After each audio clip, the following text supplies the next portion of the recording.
Welcome to the Jesus Show. Not that one. All right, now we're recording. All right, you ready? Yeah, got it. Let's do this. Hey guys, welcome back to the show. Today I have the one, the only, George Deliopoulos. Jorge Deliopoulos. Welcome to the show, man. Hey, thanks for having me. How you doing It's today? great. Oh, man, it's beautiful out here in Vegas. Right? Beautiful. So, Jorge's Allie's dad, and Carla is Allie's mom. They both came to visit today. Today's the first day Exactly. of how many days are you guys staying? Until Sunday. So Till Sunday. about four or five. So about 4 days. So they're here for the first time. Well, Carla has seen this place before, but you're seeing this place for the first time. This is my first time, and it's a beautiful place. Beautiful. So there you go, guys. Real quick, if you guys haven't noticed, I'm wearing the New England Revolution home official jersey. If you guys can see, yeah, that's AJ's number. Yeah, it's my boy. Don't worry about it. Is it Della Garza? It is. Yeah. Thank you for being on the show. Hey, thanks for having me, Jesse. This is great. First, front of the show stuff I want to start off with. Remember, guys, subscribe, rate, follow. Subscribe to the podcast. Rate the podcast if you can. Follow me on Instagram, TheJesusShowNTO. YouTube, just type in The Jesus Show. Not that one, or NTO, and it should come up. And then the Facebook and TikTok. Allie puts everything up. Allie's the producer. She puts everything up in the description of the show. So make sure you look for that. And then you can follow me on all the platforms. Now that that's out of the way, let's get into it real quick. Jorge, what do you know about soccer? Hey, I know when I played, I actually learned the offsides Okay. like the hockey players. Offsides is like hockey. Yeah. So I applied it, and that's how I learned what offsides is in soccer. Oh, okay. And when I played, I was wing, and then the guys put me down for goalie. So I was a goalie for a while, and I loved it. You loved liked playing goalie? I loved playing goalie. Really? It was like, man, it was just one great position. When you get up there and when the balls come at you, you know, you're in control. Yeah. And once you get it, everybody moves up. Let's get out of here.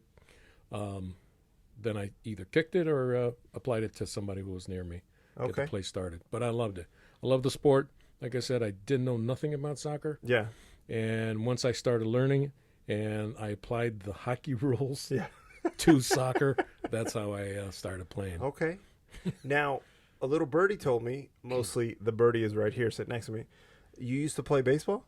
Yes. I was playing for a few years Tulsa Drillers, which at that time went to the farm team, went to the Texas Rangers.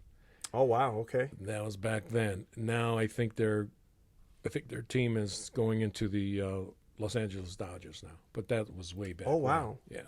So they're still the Tulsa Drillers? Yeah, they're still the Tulsa just- Drillers. They're the farm team for the Dodgers now. Yeah, AA. And then you have the Oklahoma City 89ers, which is Okay. also the AAA. I played AA. Oh, wow. Yeah. Okay. So that was fun right out of high school. Hold on real quick. Sorry, guys. I'm going to move the camera just... There we go. There we go. You get Jorge in frame. There we And go. right out of high school, and went to college for a little bit, got the letter, and I took off for Oklahoma. Oh, wow. So got hurt. What position did you play? I was a catcher, Okay. and I got hurt. Now, real quick, I know all this information, but I want to ask you so that they know, Got it. because they don't know. Got it. Because it's kind of weird sometimes. I feel kind of weird sometimes if I'm like, hey, so tell me about that. And you're like, motherfucker, I already know. No, You know no. the story, but these guys don't they don't know. Yeah. No, they don't know. Yeah. No, it was fun. It was really fun. I learned a lot, and when I got hurt, came back home, stayed out for a little bit, and after that, I was working as a security guard at one of the local hotels. At the time, there was a police officer that was in charge of us, and he asked me if I wanted to become a police officer, and that's when I became a police officer. Is that how you got into it? That's how I got into it. He offered me, and I took it, and So, okay, so were you guys Was this in Indiana or was this in Colorado? No, this was in. At first, it was in Indiana, Okay. and then we were in Colorado, and I was working for a police department there in Colorado. And then when I came back, I got on with the coroner's office, and I was working as a chief deputy for the coroner Okay. and investigations. So wait, was that something that you were like in the department? You thought, oh, this is what I want to do, or just kind of you fell into it? You know what? I've always known it was there when I was on the police department, Yeah. and I know they do their investigations, and I like the way they, do it. Everything, it was forensic investigations. Mm-hmm. I learned a lot, and I stuck with it. Oh wow. And I raised up in the ranks, and I did a lot of cases, and I don't regret it. I learned a lot with it. So how long were you a police officer before you became a coroner? I was a police officer for approximately 6 years, Okay. and that took me to New York, and Colorado, and other departments. They Yeah. sent you out, and then after that, when I came back for family reasons, I talked to the coroner at the time, and I said, "Hey, I'd like to join your team." Yeah. And he hired me right on the spot. Oh wow, really? Yeah, he hired me right on the spot, and low man on totem pole. I did the midnight shift for a long time, and I did that for quite often. Yeah. In my last years with the coroner's office, I was their chief deputy. Well, I remember. So when Allie and myself would go visit Allie's parents, there was a couple times where you'd go to bed at like 11. I wouldn't say it happened often, but there was times where 2, 3 in the morning would come around, and you'd get a call, I'll get called out, and you'd yes. have to leave. Yes, I would get called out, and I would stay out for approximately about 6 hours until the Yeah, investigation was over. so George would get called, for example, maybe 2, 3 in the morning, and then when we were waking up, I mean, we would hear you Leave. getting up and leaving. Yeah. And I mean, I think Allie told me a couple times, like, "Oh, that's my dad leaving on a case." But I'm in the middle of sleep. I'm not paying attention to anything. Yeah. And then, I don't know, 8, 9 a.m. would come around, and Jorge would be coming in the door. Hey, what's going on? I was like, What's for breakfast? Yeah. Yeah. But then also I'd be like, yo, what happened? Oh, I Yeah. got called on a case. Yeah. Was that normal? Yeah. It was normal because I was in that position of, say, management. Yeah. And they would call me out and kind of supervise everything what's going on. And sometimes when the other investigators would get backlogged, I would take a case myself to help them out a little bit so we can get done, not too fast, but Yeah. in a reasonable. And then we'll get back to the morgue and finish up our investigation with the police department that's investigating it, and then we'll set it up for an autopsy. So would you perform the autopsies? I assisted sometimes. Okay. Sometimes, and I would sit in on some of the autopsies because I Yeah. want to figure out what exactly happened, how many wounds, if it was gunshot wounds, any stabbings. I wanted to see what was the fatal shot. Okay. So I would sit on it some. So what you're saying is you were in the room with dead bodies? Correct. Multiple dead bodies. Was there ever a smell? Yes, and if the body was there for a long time, Yeah. you will never forget it. Really? Yeah, and when we bring it back to the coroner's office, sometimes our ventilation won't be working too good, and sometimes the whole office will be Oof. smelling. You have the administration office smelling, and then you have other people coming in, and they will smell it, and then they walk out right away. Really? It was Yeah, that bad? It was that bad, yeah. Oh shit. Yeah, and- So what were there any tricks to, like, hey, obviously you have to be in the office. It's not like you can just leave Yeah. whenever you want. Were there any tricks to combat the smell of the dead body? Some of the funeral directors had this spray, Okay. and to me, it smelled like a peppermint spray. Okay. And once you sprayed that, it kind of dissolved it. You know, all you can smell is that peppermint or mint smell, and it will take it away. And it was a little pleasant, but you can still smell the Like dead in the air. Dead in the air, the decomposition. Really? Yeah, you can smell that. Oh, man, And that's crazy. And then it will go away for a while. But yeah, they had it, and we use it. They'll bring cans to us, and we will use them for that purpose. Yeah, and sometimes I would just go ahead and just put some in my bag, and if I have to walk in somewhere, I would use that can and make the investigation easier. So, question: I think I've heard on TV shows, and obviously we know not all TV shows are accurate. Yeah. Did you ever use Vicks to try to mask the smell or get rid of the smell? Is that a thing? No, that's TV. Okay. Vicks, as you know, if you put it underneath your nose, yeah, what it's going to do, it's going to open up your passages, and you're going to smell more of that smell. Oh. So it would open up your passages so you can breathe a little better. So when you breathe a little better, you'll smell that smell. Oh, shit. Okay. So, yeah, that makes sense. Sometimes, you see these other guys on TV, they will smoke a cigar, or maybe somebody will have a cigarette, but it takes the smell just a little bit away, but not that much. So growing up, my grandfather and my great-grandmother passed away. And I remember going to their funerals, and when we were in the church, it didn't have a pungent smell, but it had a different smell from what normal church smelled like. That in the funeral home, you probably were smelling some of the equipment that they use.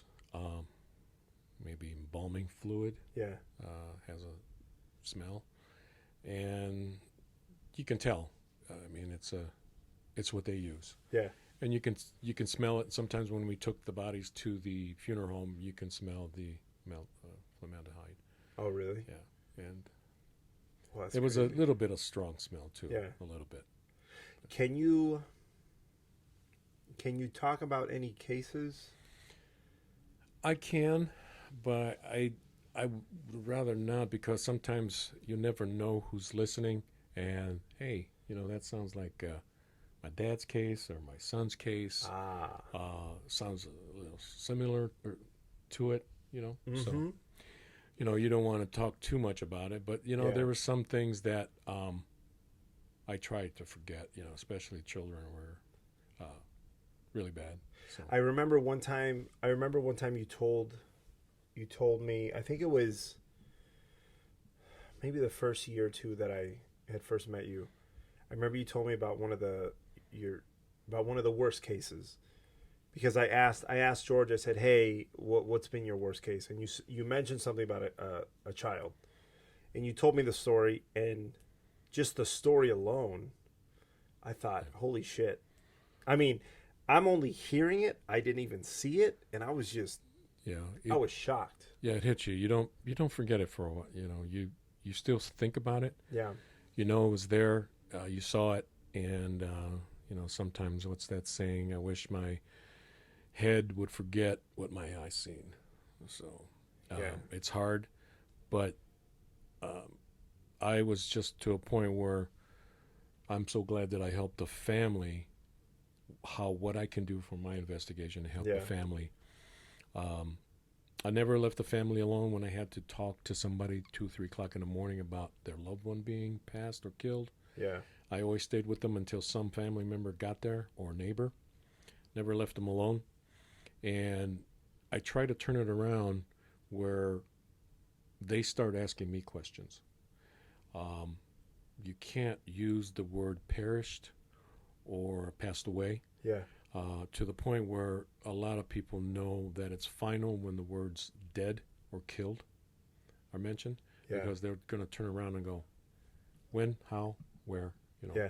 They're going to start asking. Yeah, I mean, I can only imagine that they want to know how and who and for what reason, and where it happened. All that information. Yeah, where it happened. And like I said, I always was there for the family. I always helped them. Whatever questions they had, I was totally honest with them. What had happened, where it happened, who was at the scene, who was there. I was asking questions to, so they know who was there. Yeah. Maybe a family member or a friend. And then they started asking me why he was there, why she was there. Yeah. And I will tell them that they either saw something or heard something, and then from there, the police department would investigate that person. And sometimes they know a lot. You know, it's not like everybody doesn't know anything. Yeah. But there's a lot of people that know something. You know, I'll say this, that meeting George and finding out what he did, I always thought it was like there was some nights, not that it would happen all the time, but there was some nights where you would come home later in the evening and, you know, you're just like, oh, I was on this case. And one of the things that I remember hearing you say a lot was, you know, I didn't want to leave the family member. I didn't want to leave the family member. I didn't just want to leave and let somebody else take over. Like, one of the things that really stood out to me about you is that you are a very caring person. Thank you. And even when me and Allie would visit, and we go visit you at work, the few times that we did, you were, you know, hey, hold on, let me get this done first, and then we can visit, or then we can go get lunch, or whatever it was. And I always thought that was a great trait, because I mean, I don't know much about that world, that job, and in my head sometimes I think it's easier for me to think, oh, people don't care, but to see it firsthand how much you do and did care, I was like, oh wow, okay. I tell you, it was a great career. I've learned a lot. We had corner conferences, and we had a lot of people come out that were very professional. We had Dr. Henry Lee, who was in the state police of Connecticut. He was the blood expert. You know, he did a lot of cases, especially OJ cases or Ramsey case. We had Dr. Bodden from New York, who was a well-known pathologist, come out and talk to us. We had the two investigators from the OJ case come out and talk to us. Oh wow. They gave us a little pointers what they did in their investigation and how the coroner's office was investigating it. And you learn what not to do. Yeah. You know, so you learn a little bit about what's going on other cases, so you don't make that either mistake or screw something up somewhere along the line. So earlier in the day, Jorge and I were hanging out by the pool, and some of the guys that live here, Derek and Chris, he just started telling us some stories, and he threw out some stories. Yeah. If you're ever around George and you want to hear some of those stories, not only are they pretty crazy, but very, very, very insightful. Very very real. Insightful. Very real. And that's something that somebody told me one time, that I should start another podcast called Off Mic. Just telling, because there's some stories that I don't like to tell on mic, and I think it's for the same reason that you don't want to talk about any case, just because somebody can come back, you know, like you said, hey, that's, you know, my uncle, my aunt, my dad, whatever. Yeah. But if you ever have a chance to talk to George, and amazing. He can go for days. And I can tell you what I was talking about, and you just said you can't talk about certain cases, is because when I taught cases in school to high school students, I was showing film slides and cases about, during prom, drunk cases. Oh, okay. Drunk driving. So one case popped up on the screen, and one of the students had called the teacher over and said, I got to get out of the classroom because that particular slide, which I did not know, was a family member. Oh, really? Yeah. But nothing that they can see who it was. Yeah. But the way I described the case that particular student Holy knew shit. actually. They knew it was who was it. Who it was, yeah. Oh, So, wow. Rough. and I went out and I talked to the student and I apologized and I asked for forgiveness because I did not know. Yeah. And But it's nothing that you did on purpose. No. It's not like you knew, oh, this exactly. this student's here, let me talk about this particular case. Yeah. And the students, before I come in and talk to them, they do sign a waiver Yeah. on what they're going to see and what's going on, and the parents have to approve it before. Oh, They either okay. decline the class or they come. And I taught this class with another officer. It was like he was the DARE officer. Okay. And so we got together and did it, and we also did a lot of side work with the courts on first offenders. Oh, wow. Show that other side where they could either come to my office Yeah. or they can stand in front of a judge and say, okay, you're done. You're going to go to prison. Damn. So, Okay. yeah. So, but I remember that when we were just talking about, can't talk about too many cases. Yeah. But, yeah. Like I said, Jorge can't talk about it on mic, but he will talk about it off mic. Yeah. Depending who you are and how much he likes you. And you can get a hold of Jesse. He knows how to get a hold of me. Yes. I can tell you some stories. And if I can share a quick story, we went a couple years ago. We went to Universal Studios Hollywood, correct. Yeah. and you were on a layover. I Yes. think, right? No. Yes, I was. Yeah. Yeah, you were on. I think you were staying out in maybe Orange County. Oh no, it had to be closer to us. it was closer. Anyways, Jorge was on a layover. He had like 24, 32 hours, whatever it was. And we go, hey, why don't we go to Universal Studios Hollywood? So he goes, sure. So we go, and we get in there. We go to Harry Potter land, the Wizarding World, and I remember we went to the Walking Dead. The Walking Dead. Yeah. Maze, the walk-through maze at Universal Studios Hollywood.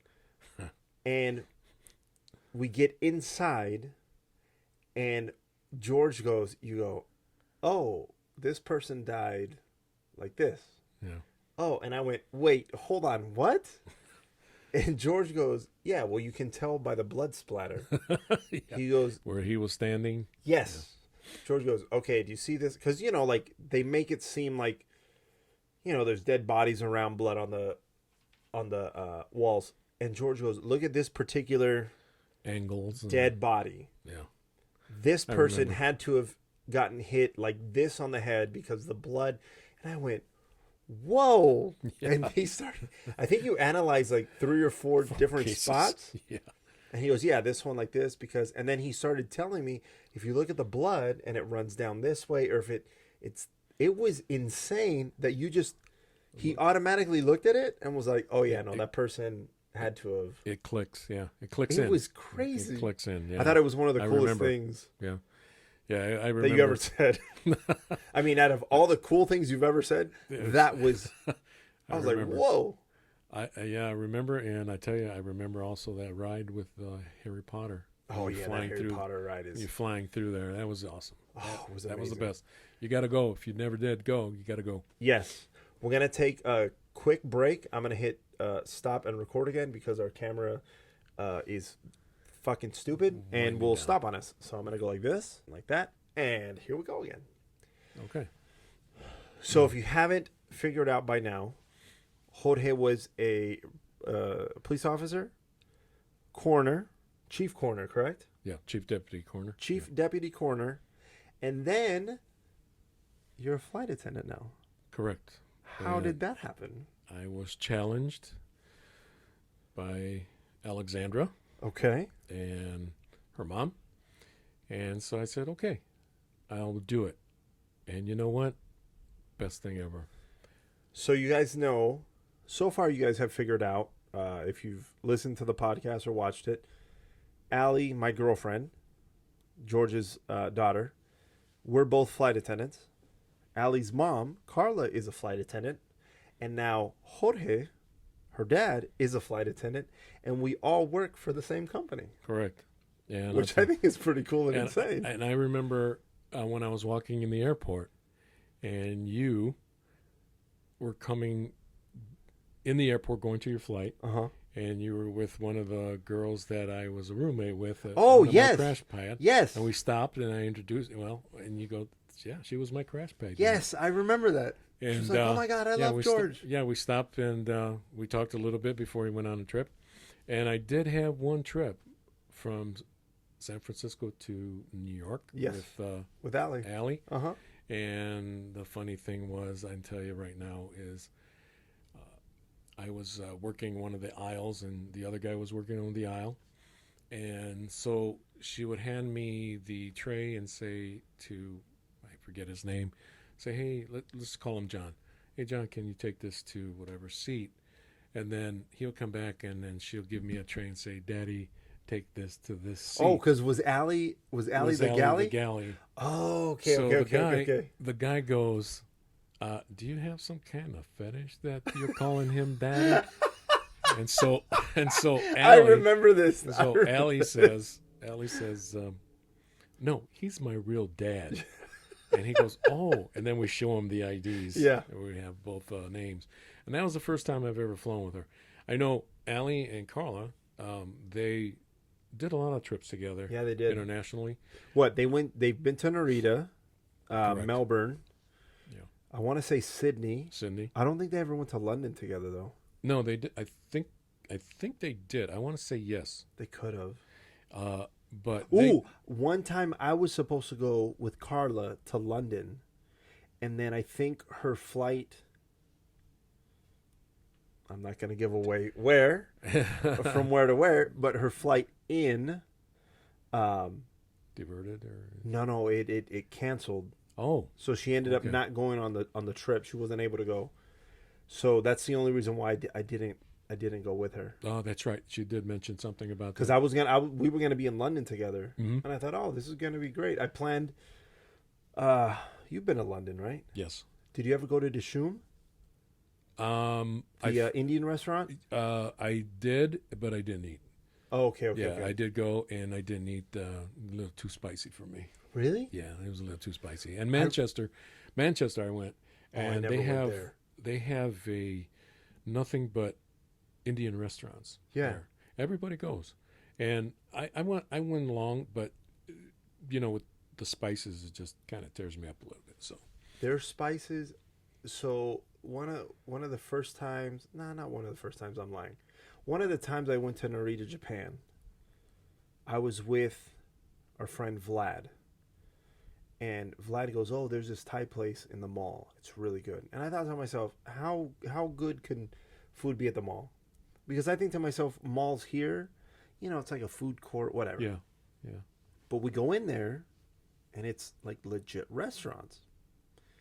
So we go to this Thai place, and, he orders, I think maybe pad Thai. So we get some pad Thai. He gets his thing, and I order mine. And the lady says, how hot do you want it? And I thought to myself, Thai food, that's not very hot. Like, in my eyes, Mexican food is hot. It's the hottest you can get, right? Yeah. So I said, I don't know, give me hot. She goes, are you sure? And I go, yeah, I'm Mexican. I'm good. Whatever. So in my head, I'm thinking, like, you don't know hot. I know hot. It comes out, and apparently the lady didn't give me the hottest. She gave me, like, one step down from it. So she took it upon herself to, hey, I think I know more than you do. Because she was Thai. She was looking out for me. So we sit down, I'm eating, and the moment I put it to my mouth, I start sweating. And I tell Vlad, dude, this is really hot. And he goes, yeah, it's Thai food. Have you not had Thai food? I go, I thought I had, but I don't think I ever have. And I'm just in a pool of sweat. I have napkins, and I'm just dabbing myself. And they're coming out like spit wads. Yeah. The lady comes over, and she's like, hey, is everything okay? And I go, yeah, this is real spicy. And she goes, I just want to let you know, I gave you a step down. She actually gave me 2 steps down from the spiciest. Whoa. And I went, what? And she goes, I mean, you can try. She gave me a little taste of the spiciest thing. I couldn't even talk. It was insane. She gave me a little bit of milk just to get rid of it. Oh, man. I tell you, what that reminds me of isn't there a show similar to the chicken wings, where the sauces, they put the sauces in front. Oh yeah, hot ones. Yeah, hot ones. It's yeah. on YouTube. Yeah. And you eat it, and then the reaction is just so funny. It's like some of these guys will just start cussing. And have you ever seen the one with Shaq?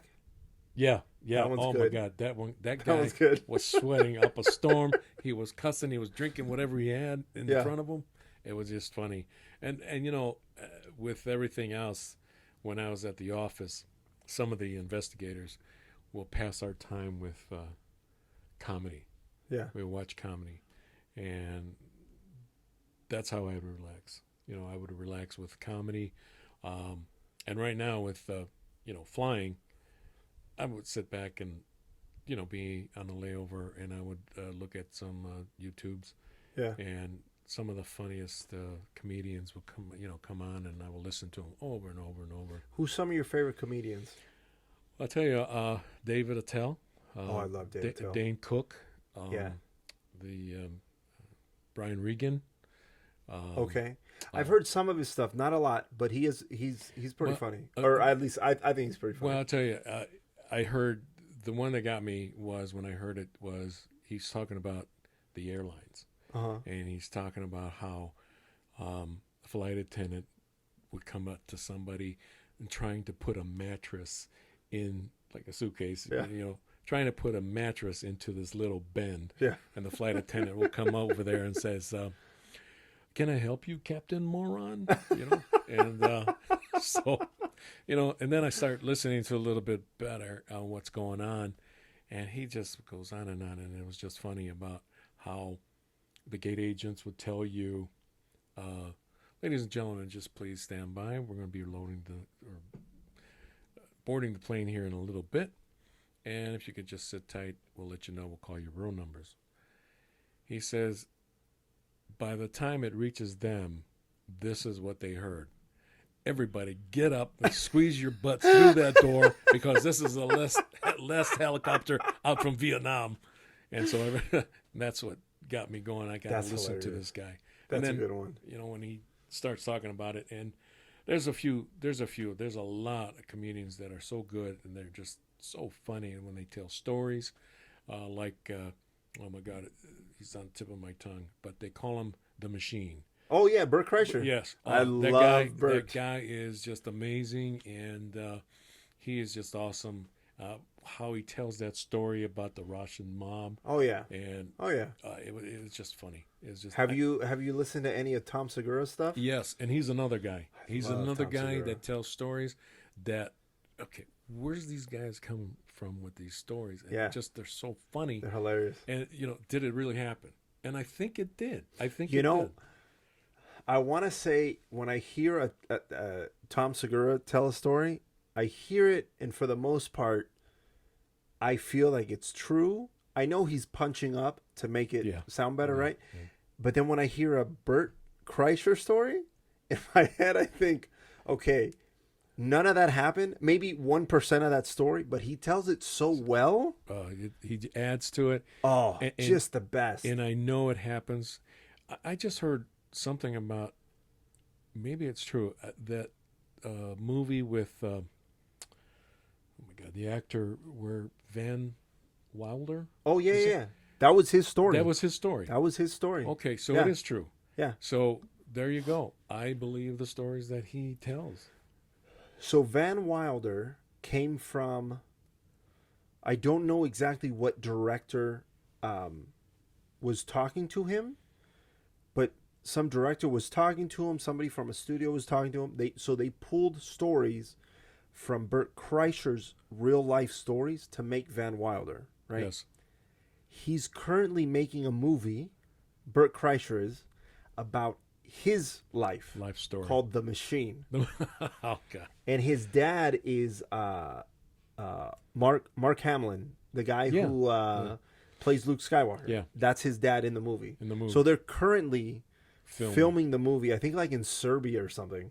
Oh wow! Yeah, so he's out there. I think he's going to be there for the next 2.5 months, 3 months, filming the movie about him. So I'm interested to see his his version Yes. of the story. Yeah. Oh, I'm excited. That's going to be interesting. Yeah, it's going to be nice. And you know, in some of the comedy, like big fan of Saturday Night Live. Yeah.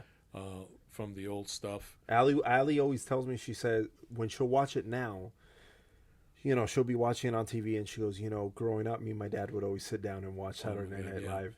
So because you're not, you know, you don't live here. Yeah. One of the things she likes to do to just kind of feel like you're around is to watch Saturday Night Live. Yeah. And sometimes she'll text me, hey, did you see that Yeah. skit? Or did you see that? Yeah. I said, yeah, it's funny.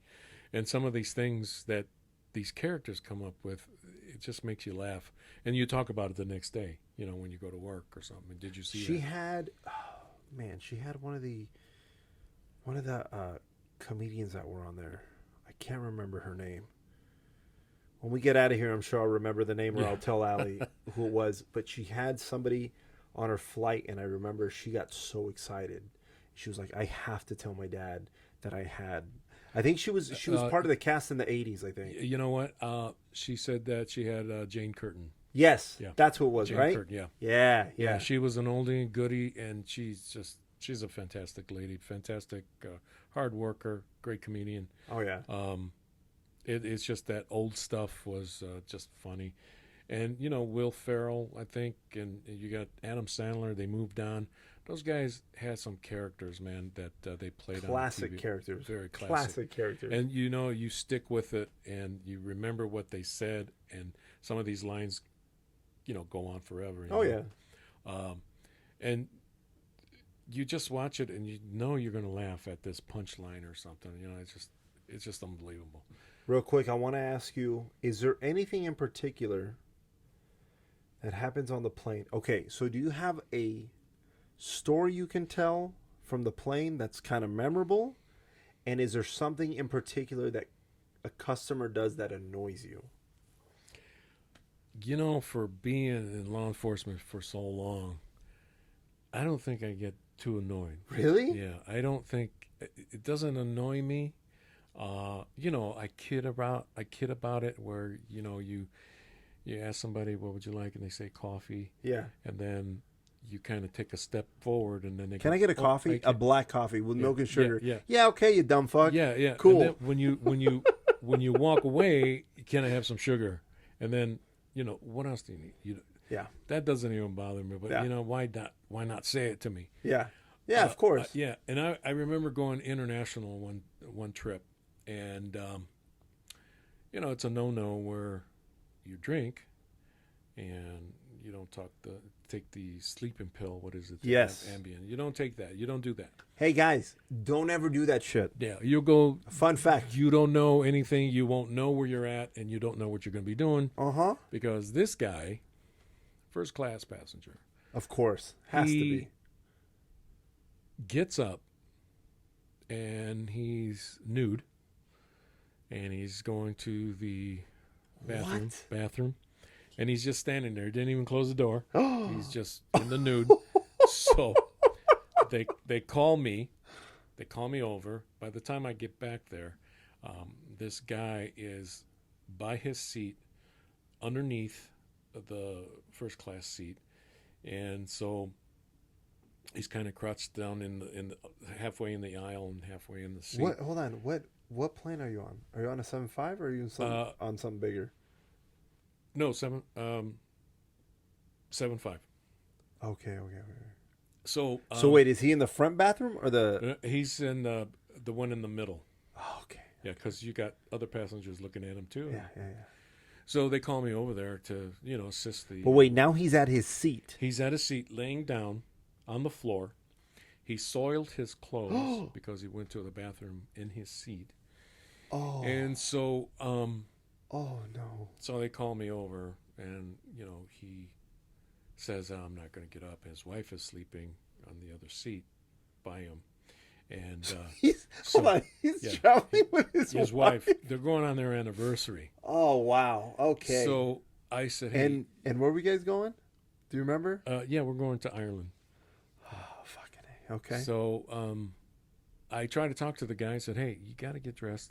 You got to get some clothes on. Where's your bag? I'll get you dressed. Yeah. Get something going." He said, just leave me alone. I'll be all right. What's going on with you? What, did you drink too much a little bit? Yeah. And he says, yeah, I took a sleeping pill. And I said, well, you can't do that. That's where you fucked up, sir. Yeah. So we get him dressed, and, he's got to sit down. I give him a clean blanket or sheet so he could lay on his seat and sleep it off. So his soiled clothes, I decided to go ahead and put in his bag. Yeah. And close the bag and put it in the overhead. So we land. He comes out of it. Yeah. And he wants to apologize to me. Well, the Irish police didn't have it. We're not waiting for you. Took him by the collar and took him off the plane. No shit. After that, we don't know what happened to him. So, oh, my God. Yeah. Wait, was that the dogs? Oh, yeah, the dogs so, are back. Hey, guys, if you hear anything scratching at the door, that's the dogs. Yeah, they want to come That's in. okay.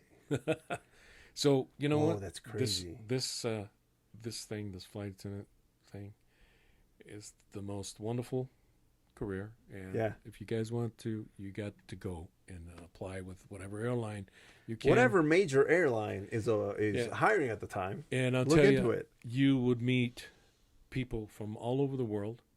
I met some great people during my time, and I still meet friends. And we have such a great time on layovers. You just get to know these people. You get to go out for dinner with them. Yeah. As you know, you go out to dinner with them. You pal around. Sometimes these friendships that you make are going to last forever. Oh, yeah. They're going to last forever. They're not going to cease. And that's one best part of the career. Real quick, one of the stories that I remember, I was flying with my classmate Thomas, and he was a back galley.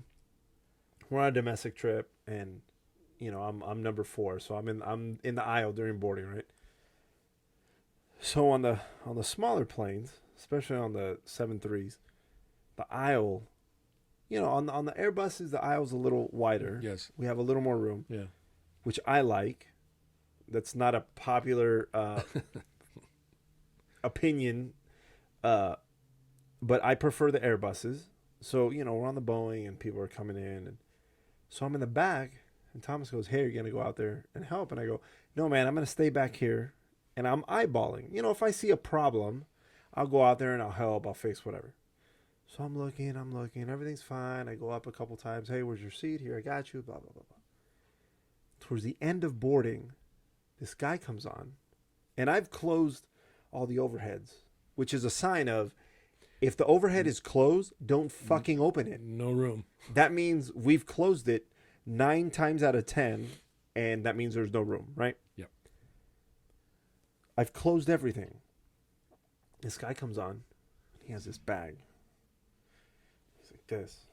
And he looks at me in the back, and he's like he puts it on, in the aisle on the floor, and he looks at me like, and I'm looking at him, and I think, the fuck do you want me to do?